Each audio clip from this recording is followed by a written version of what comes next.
back, everybody, to the LEC. It is week 4, and we are in the Riot Games Arena in Berlin. My name is Shaks, joined by Odo Amne and Jack Spectra. Happy Easter if you choose to celebrate. Let's see if we've got a resurrection on our hands later. Maybe BDS can take some inspiration from this day because they need it in their match of the week versus G2. But we have some awesome news, which you may have heard already. It is that the LEC is going on a little road trip. MKOI will be hosting us in the Madrid arena next weekend. So let's take a look at how the players are making their way there. Man, I can't believe we are out of gas 2 hours from Madrid. I don't see any gas station nearby. Guess we will have to wait. Es la primera vez en 1000 años que la LEC viene a Madrid. No nos podemos quedar aquí esperando. Ah, ¿y quién decide salir con tan poco tiempo? ¿Y quién decidió no llenar el depósito en la última gasolinera? A mí no me tocaba la gasolina. Yo fui al baño y a por bebidas. Y se te olvidó comprar. Chill, guys. I can hitchhike there and back. People do that in Spain, right? Is this okay?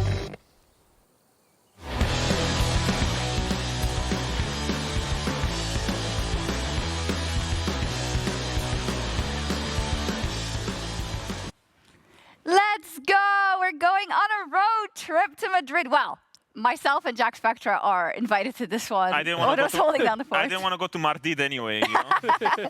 He's holding down the fort. But no, this is really, really awesome. If you've missed it, this is kind of a recent development in the LEC where in cooperation with our awesome, awesome teams, there will be more road trips, Jack. So are you excited to head to Madrid? I bet you are. I'm super excited. I lived in Madrid for like 2 years, playing in Team Heretics, or Los Heretics, I suppose. Lovely city. Excited to be there. I mean, Berlin is a great city too, but you know, it's the all Madrid right. weather. No need to Berlin PR here. Don't worry about it. But also, it's just really cool, right? For the players, I think it'll really break up kind of the rhythm they've got going here, being able to play in front of, let's be honest, many more fans. Exactly. It doesn't really feel special when you play. Well, obviously, it always feels special when you play live events, even though it's a small crowd as it is here in Berlin. But when you get to move locations to somewhere completely different, when you have to go through the traveling, you know, getting on a plane, getting there, feeling the new arena for the first time, welcoming the crowd as well. It's a completely different feeling, a complete different scenario, and this is what everyone is pretty much living, or why they play League of Legends for. Yeah, it's Fnatic, G2, Movistar Core, and GX that will be getting that honor. I feel like, you know, for a lot of these teams, it's maybe a needed boost for GX if they get to play there. Of course, even though it's Heretics that also have a Spanish heritage, GX do as well. So let's hope a couple of the fans are also there for them. Yeah, I think for me, when it comes to like live events, I've not as crazy of a career as you have, Odo, but you know, I played in LEC, won EU Masters, but there's one thing that stood out from all that, and that was my finals in Madrid. I think it was like 700, 800 people, and we won, and it just felt like, it feels like you're on top of the world. It feels completely special, doesn't it? Yeah. I'll never forget that. And we know that it can also have an impact on kind of how you play. You might even play better, and we've got that from a very, very reputable source a couple of years ago. Let's take a look. Honestly, I don't want to take this all for myself. I think the guys, ever since we came to Malmo, this road trip changed us. I think if we were in Berlin right now, we'd have gotten stomped 3-0 by Fnatic. But this road trip did wonders for us. Everyone stepped up massively. Coaching staff, Team B, all the players, absolutely everyone was absolutely fantastic this weekend. I could not have asked for better teammates than what I had today. See, there you go. Yeah, that was great. And it was completely true because the vibes before that final were completely in the gutter. Yeah. I felt like we were going to lose. And that's why I even said that if we wouldn't have had this road trip to, you know, bring this sort of live pressure on us, on the fact that this is something completely new. We're out of our comfort zone. We're not in the studio where there was all of this bad juju, bad vibes, you know. You go away from home, you go into something that is going to be extreme pressure, and it either makes or breaks you. And for us, it was the former. I feel like all of our performance, the boost that we got was because we are in a completely new venue with a huge crowd, and this is what I'm expecting to be having in this weekend, especially with GX being there. They need this sort of resurgence to happen right now. They do. They need that same kind of grinta that you got, that same momentum for playing on stage. I also think for us as fans, right, and now we're fans, right, we're on this side of the, yeah. I mean, I never played pro, of course, but it's really cool, and I think these events are so necessary, and I'm so happy that we're getting them more, because I actually feel like this is one of the things things that makes the league feel so alive. You get to go there, you talk to the fans, they make unforgettable experiences because there are things that happen in arenas with a lot of crowd that don't happen in a studio. That's just the way it is. And especially for rookies, because these sort of road shows are made in a way where you don't need to qualify for finals to go there. Because I remember for me, when I started joining the league, I was playing EUS Challenger Series back in 2014 or 2013, and I had one of these random road shows where it was, I think, week 4 in LEC, and it was in London, in Wembley. Yeah, Arena. that was so random. And I was a complete random, playing in front of 9,000 people, 80, 90 years old, and it was my first experience on a big live event.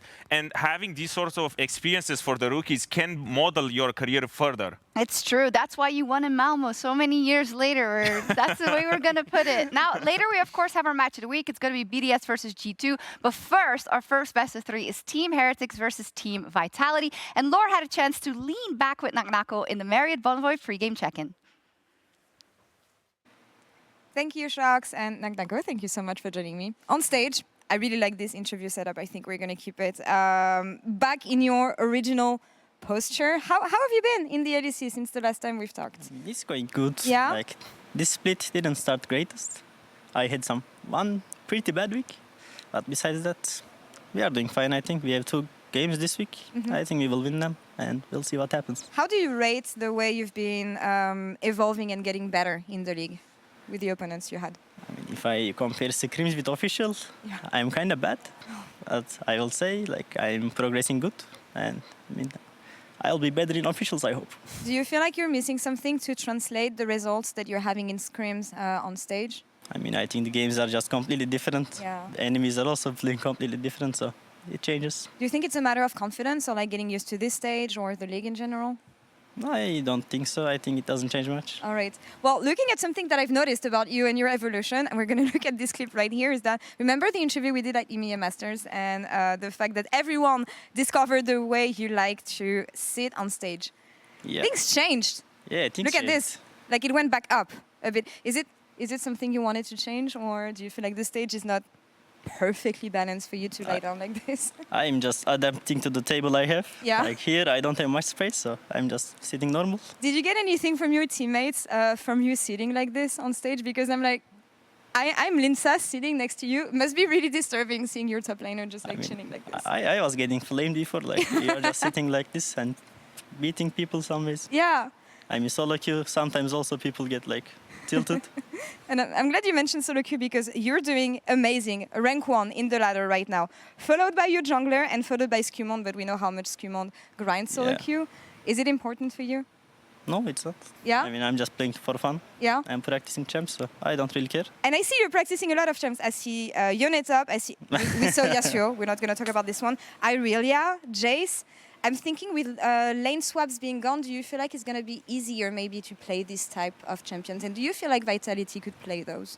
Yeah, I think like I will play a lot of carry tops this year, I think. Yeah? And we will see. I'm super excited about this. And thinking about carry tops, I'm thinking about your matchup on the top lane today, Carlson. He's been playing pretty aggressive. How do you think Carlson is doing right now and Heretics in general? I think Heretics is doing great. I think no one is expecting them to almost beat KC last week. I mean, they are good, I think, right now. All right. I think we'll beat them, but let's see. Expecting a bloodbath in this series, I think we will fight a lot. Thank you so much for the interview. Great catching up with you Thank again. you. And Sharks, over to you. Thanks so much. I'm so sad that our chairs don't recline as such. What a giga chat. He was doing the classic pro player answer interview there for a while. She tried. Yeah, she did her best. The answers were so awkward, but it made them so much better, right? Yeah. Because it's just, I didn't really expect any of those look at answers, but they were this. great. Oh yeah, they always come with a boombox. It's like Vitality big themed. boombox. It's crazy. I want one. And there's Team Heretics, no boombox, so that sucks. They don't need a boombox. They don't? They're doing really well, aren't they? But to be honest, Knuckle saying he doesn't care about solo queue while being rank 1. Yeah. I think I've ever What a heard. chat. yeah. Holy moly. But how's this team doing? I feel like, you know, there was the big news of Niski coming in. It went great for a bit. But how do you feel now? About Vitality? Yes. They're still taking a little bit of time. I think Niski is starting to ramp up a little bit more, but Naknako, after the 0-9 game, I expect a little bit more from him. I was wondering if maybe the league side of the org is cursed because you'd think Hylissang is the person that's leading to all these inconsistencies. So when they get Niski, oh, they're going to be consistent now. Nope. Nope. Exactly the same thing. Nope. They look good one day, horrendous the other, then good again.